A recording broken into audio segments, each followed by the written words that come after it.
रंजय ने टीवी पर कल ही खबर देखी थी। दिल्ली का तापमान 3 डिग्री तक पहुंच गया था। तभी रंजय की नजर हींग बेचने वाले लड़के पर पड़ गई। ठिगना कद, गोरा चेहरा, पहाड़ी वेशभूषा। रंजय के पास आकर पहाड़ी लड़के ने पूछा, साहब हींग लेगा? हींग? 1 रंजय ने गौर से देखा।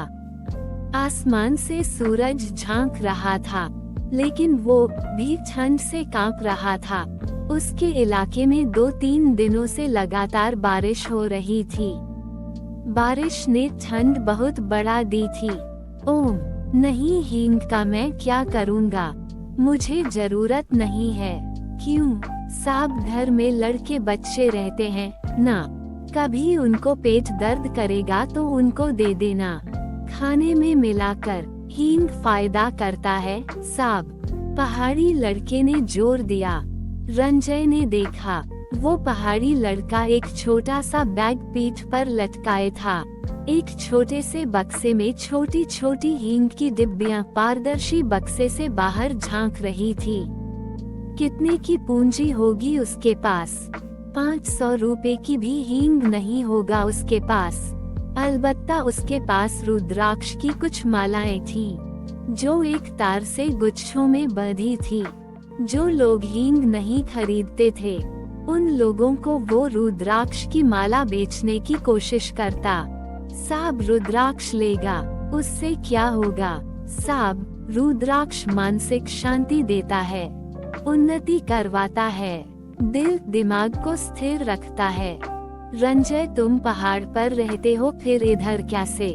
पहाड़ी लड़का, साहब अभी सर्दी का मौसम है, उधर पहाड़ पर बर्फ पड़ता है इस समय, और बहुत ठंडी में पहाड़ पर कुछ काम धाम भी नहीं होता इस समय। अब पेट के लिए कुछ ना कुछ तो करना पड़ता है साहब, इसलिए हम लोग हींग बेचने शहरों में निकल जाते हैं। मेरे बाबा दादा परदादा हर साल ऐसे ही हींग बेचने निकल जाते थे। ये बहुत पुराना बक्सा है, ये उनका ही है। मेरे परदादा का। कितना का हींग बेच लेते हो? बिक जाता है साहब, कभी 100, कभी 200, कभी तकदीर बढ़िया रही तो 500 का भी बिक जाता है।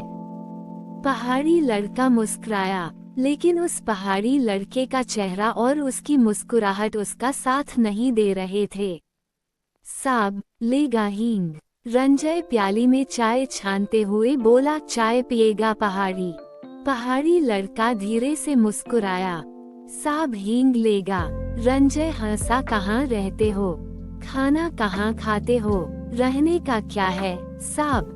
कभी शेल्टर होम में जगह मिल जाती है, नहीं तो फुटपाथ पर ही सो जाता हूँ। रंजय ठंड नहीं लगती? इतनी ठंड में नींद आ जाती है तुमको? धर्मशाला या होटल में क्यों नहीं रुक जाते? साहब अपने पास इतना पैसा कहाँ होता है? साहब हींग लेगा तो बोलो, नहीं तो मुझे धंधा करना है। देर हो रही है साहब, भूख लगी है तुमको? कुछ खाओगे? रंजय ने 2 रोटियां सेंक कर अपने लिए रखी थी, उस पहाड़ी लड़के को दे दिया।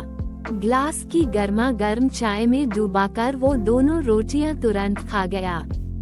रंजय ने जाते हुए पहाड़ी लड़के से कहा, 50 रुपए की हींग देता जा।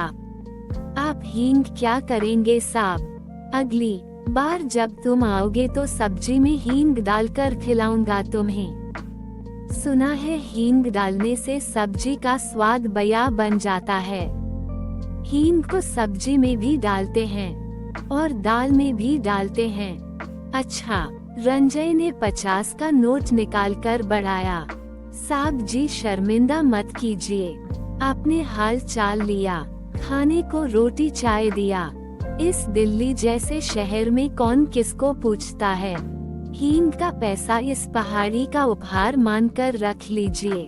पहाड़ी धीरे धीरे सीढ़ियों से नीचे उतर गया, लेकिन पहाड़ी पहाड़ी नहीं था, वो स्वाभिमानी था, पहाड़ की तरह अटल, सर्वाधिकार सुरक्षित।